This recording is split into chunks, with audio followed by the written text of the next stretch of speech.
The following is a sponsored program paid for by Robin Gwaltney Group-RE Results. Welcome to Rochester Real Estate, featuring Robin Gwaltney from Gwaltney Group-RE Results and Andy Brownell. Here's Andy Brownell on Rochester's News Talk, 1340 KROC AM and 96.9 FM. Good morning, Andy Brownell, along with Robin Gwaltney Group-RE Results. It must be Saturday morning. Good morning, Robin. Good morning. How are you? Good. I'm still dealing with my withdrawals from having a taste of summer. Oh, I know. And but now, you know, the good news is, well, I mean, today's not good, but tomorrow's going to be worse, according to the weatherman. Yeah. He even talked about the 4-letter word. I know. So hopefully we don't see any. But you know what? If it snows, it's going to melt. When it hits the ground, it's going to melt. And it's supposed to be in the 60s by the middle of next week, so. Which is probably where it's supposed to be. Yeah. I mean, we got pretty darn spoiled with those couple days of 90. Oh. I loved it. Every minute of it. And I'm going to go from running the air conditioner. It was just a test, right? I was just testing it. To turning the furnace back on. Oh, boy.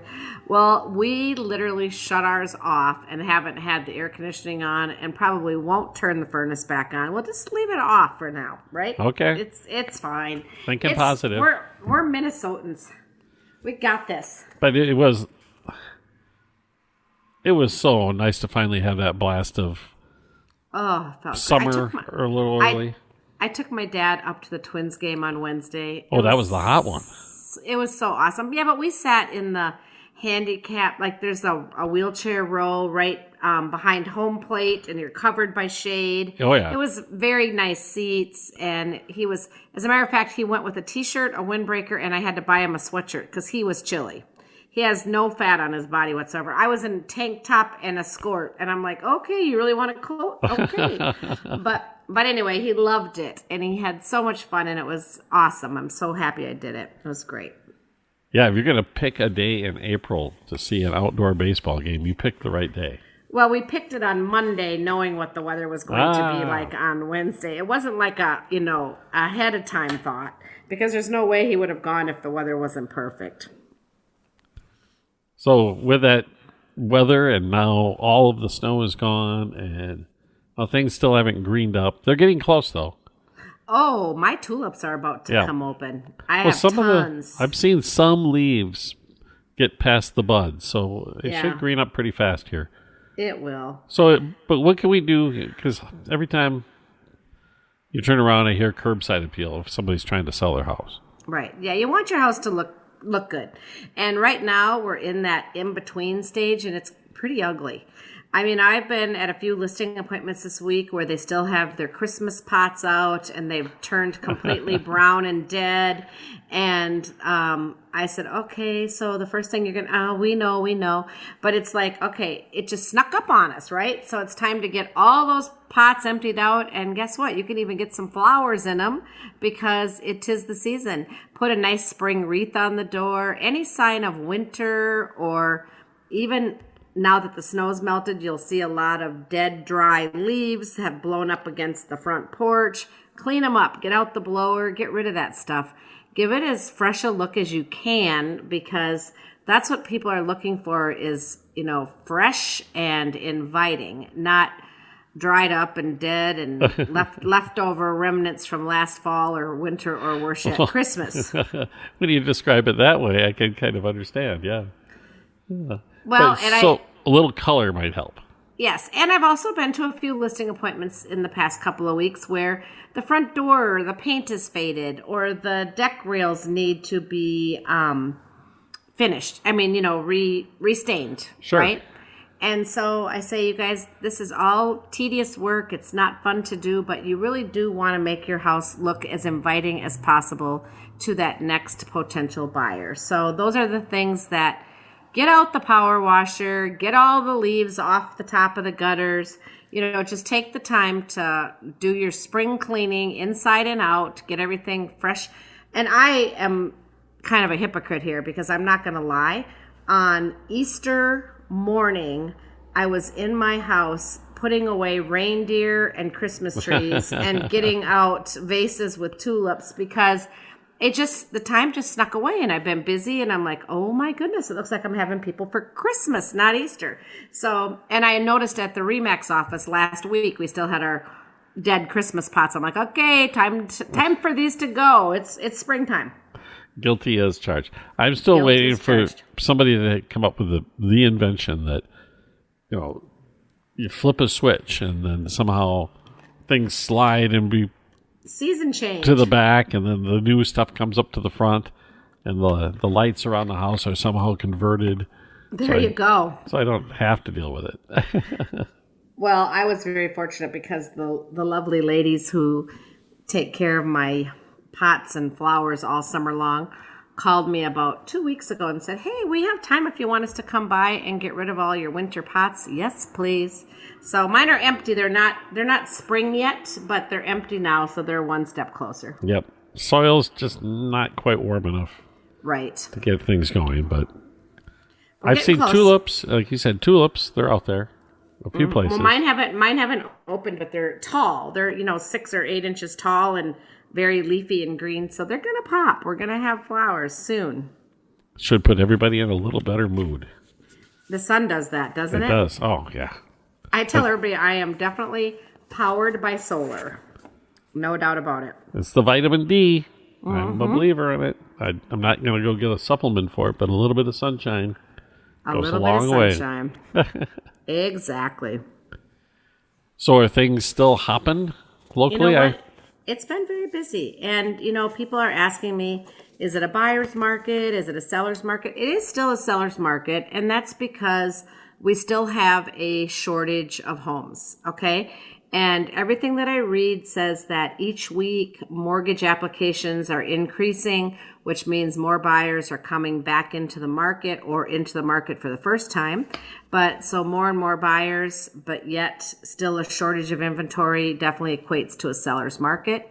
Now, we are still on average getting 2.7 offers on a house. So it's not 8, 10, 15, although we've seen a few of those. But it's, houses are still selling, well, let's just say anywhere between, depending on how they were priced, anywhere between 3% below where they're listed and 3% above where they're listed is kind of the average. Okay. Right now. So pretty much right on. Right on. Yeah. So I can't tell you, I've said this over and over and over that it's super important to price your house right, but it's never been more important than it is right now. When the market was so hot, you couldn't really misprice your house because people were fighting for them and they were bidding over. So if you underpriced it, it didn't matter anyway. It was kind of in an autocorrect because somebody was going to bid what they were going to pay, right? And it was always going to be more.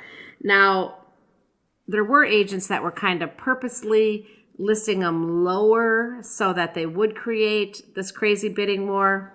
I never understood that. But anyway, that can be dangerous now because you could count on pricing it lower and creating a bidding war and then only getting what you priced it for or maybe slightly above. So I think it's just super important to price it at market value. Price it for what it's worth and then get it sold quickly, get your maximum price that you're going to get and take the stress out of the whole deal. Is it getting easier to get that accurate market price? I know yes, for a while there it was so hard because the comps were so weird. Right, because we were using, we typically go, that's a really valid point. We typically go back 6 months in the comps. So this past fall, when we were doing market analysis, rates were starting to come up. But if we were looking at the past 6 months, houses had still sold for $5,000, $10,000, $20,000, $30,000 over the ask. And so those sale prices were the comps that we were using. And so what ended up happening is that things came on the market for higher than they were going to sell now with the rates going up. So then we saw some price reductions. But that's kind of all worked its way through the system now. It has, because now if you look back to the past 6 months, it takes us back to fall when the rates were starting to go up. So yeah, much more accurate. Very good point. We have to take a break already. We'll be back with more with Robin Gwaltney, Gwaltney Group RE/MAX results here on News Talk 1340 KROC AM and 96.9 FM. We'll be right back with Robin Gwaltney and Andy Brownell on Rochester Real Estate. This is News Talk 1340 KROC AM and 96.9 FM. Welcome back to Rochester Real Estate with Robin Gwaltney from Gwaltney Group-RE Results and Andy Brownell on Rochester's News Talk 1340 KROC AM and 96.9 FM. Welcome back, everyone. Robin Gwaltney with Gwaltney Group-RE Results, joining us as usual on a Saturday morning, talking about Rochester area real estate. And speaking of that, I saw that the Southeastern Minnesota Realtors Association sold their building. Well, and I think that they were actually renting the building, but the people they were renting it from sold it. If I'm correct, but yes, so they were put in a position where they had to move, and for a while they didn't even know where they were going to be going, so it was a little bit up in the air. But it turned out really well because Rochester Title, which is really close to our office over, off West Circle Drive, had some space in their extra building where Rochester Area Builders happens to be. So, I mean, it's a really fitting place. Yes, it's going to be really convenient for many of us. I mean, for me, if I want to run to the CMAR office now, it's like hop in the car and I'm there in 2 minutes instead of running across town. So I don't know how excited they were about the move, but personally, worked out well for me. Apparently it's going to become a dentist office. Okay. It was bought by some dentist who's going to open up a dental office over there. So what does CMAR do for you as a realtor? Oh, gosh, everything. So, like, if we want to buy open house signs or mats for the front door, Sure. Things like that, we can run over there. But they also make our rules. They kind of govern us. And if we need to talk to them about anything, it's just, usually we just pick up the phone and call, but it's nice to stop in. And I think that now that they're located closer, I'll probably stop in there once in a while and just visit with those people. The president of the Southeast Minnesota Association is located there, and his staff. So, yeah, we can get a lot of good information from those folks. So I know they do the stats for the region, but you do your own stats too, don't you, in-house? Yeah, we do. But we definitely use what they have out there as well. They have good information, and they're a very reliable source for information. So that's good. They're definitely in the know, and they know what's going on in all of the local markets, clearly Southeast Minnesota, right? So. And, it's good to get that straightened away because I'd seen that. I thought, what is going on with that? Before we started our program, you mentioned to me that Olmsted County was rated real high on another one of these livability reports. Yeah. So I was pretty excited about that. Not that I was surprised at all because, it's a great place. But this article it says, these 10 Minnesota counties are best to live in, new rankings. Okay.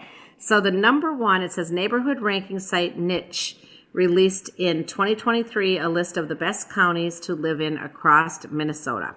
So, finding the perfect place to live and raise a family in Minnesota can be difficult with so many factors to consider, such as schooling, activities for families, and the real estate market.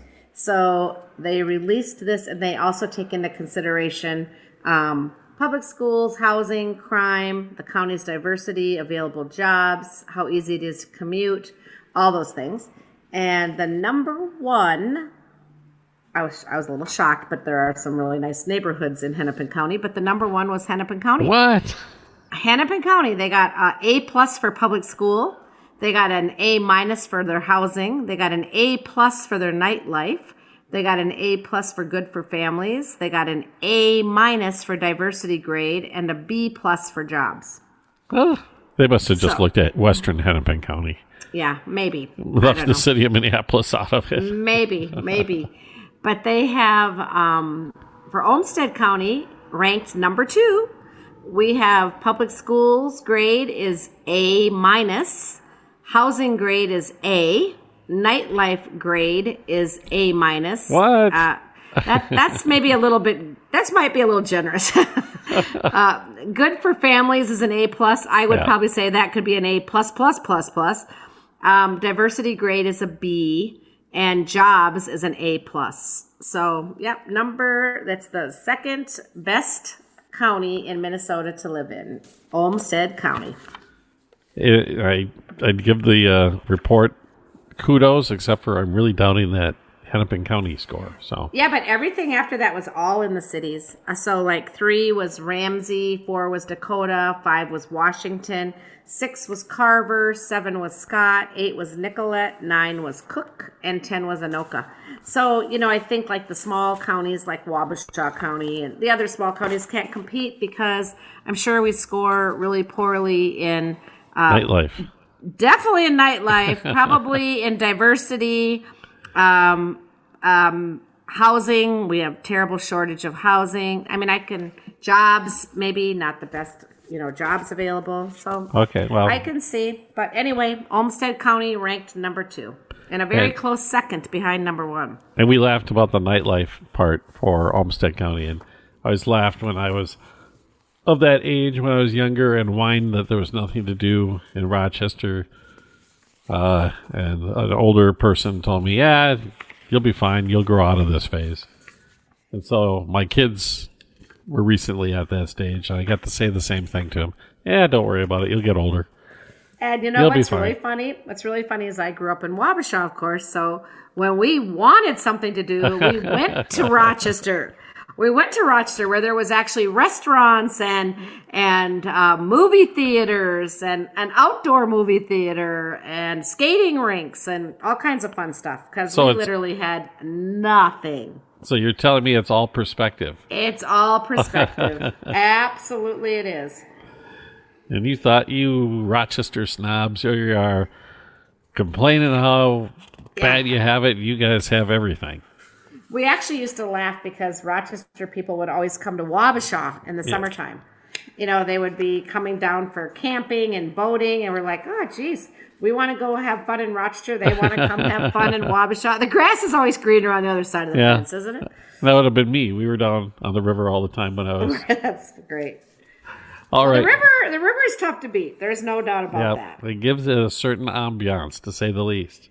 For sure. All right, we'd have to take another break already, Robin. All right. And we'll return in a moment. Robin Gwaltney with Gwaltney Group-RE Max results on News Talk 1340, KROC AM, and 96.9 FM.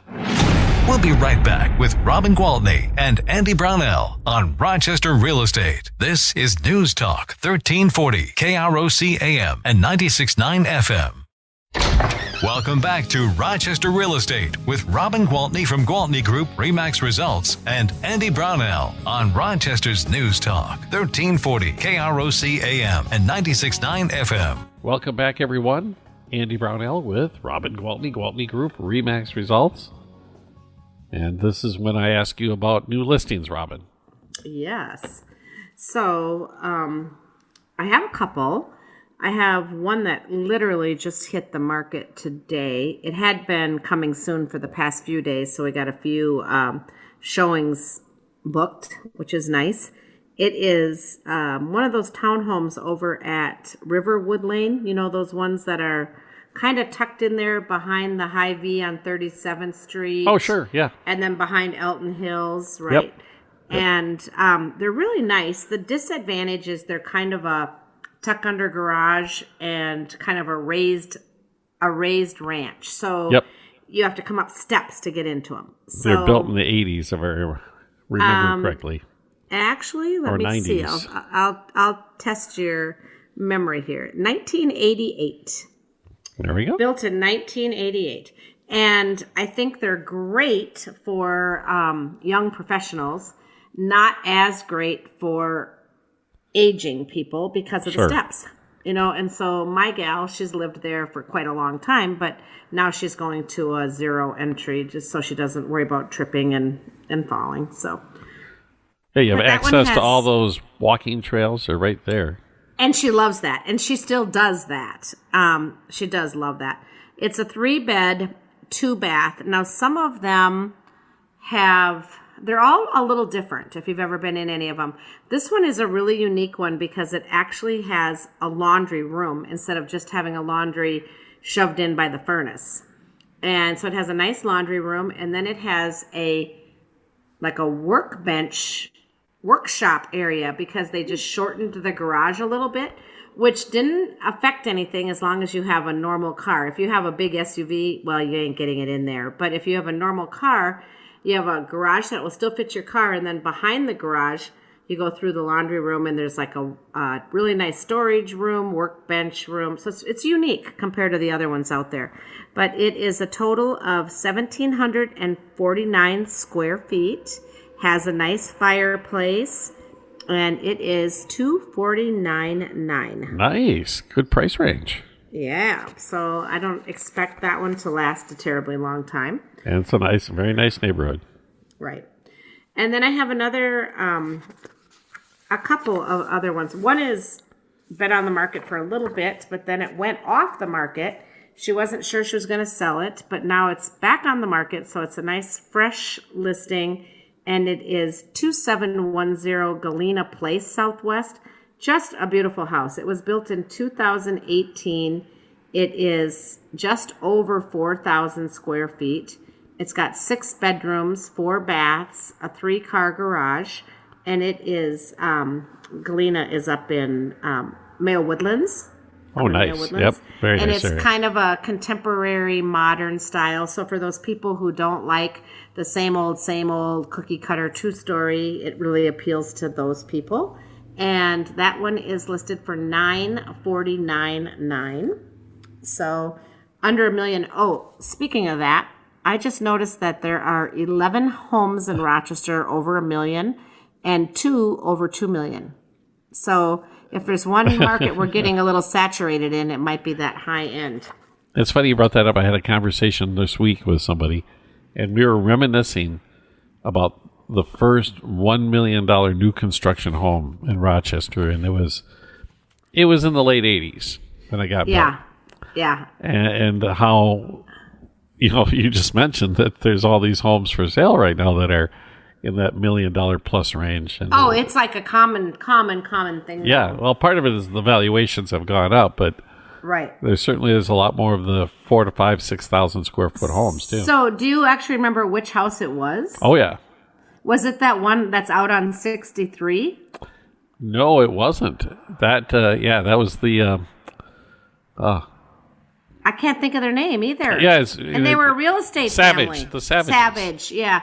Because I can remember coming into Rochester and seeing that mansion with its own putting green in the yard. I'm thinking, my gosh, those people must be millionaires. It was just absolutely impressive. And it's still standing. Yeah, that was Rex. Rex and Rosie had that place. Yes. No, it absolutely. was, gosh, I don't know. It was tied to the guy who owned the local, one of the local fast food franchises. Okay. This was 30 years ago, and he was sure a little sensitive about it being publicized that the house was being built back then, but I suppose he probably doesn't own it anymore anyway, so. Yeah, probably not. Yeah. Was it Jack Hennock? No, that's a good guess, though. No. Yeah, okay. No, Kentucky Fried Chicken. Oh, sure. Yes. Oh, they were such great people. Yeah. Yeah. Well, anyway, now I can remember selling my first $1 million house, and I had gotten my real estate license in January of 2000. Well, I guess I quit Mayo at the end of 2000. So I already had my license, but I became full-time in 2001. So like 22 and a half years ago. And I sold my first $1 million house in 2002. And there were not very many listings at that time. I mean, it was a big deal. And I listed it, and I had the buyer. So I had both sides of it. And it happened Geez, I think it was right before my 40th birthday, so I thought, well, happy birthday to me. You took everybody out to dinner that night. It was a very big deal.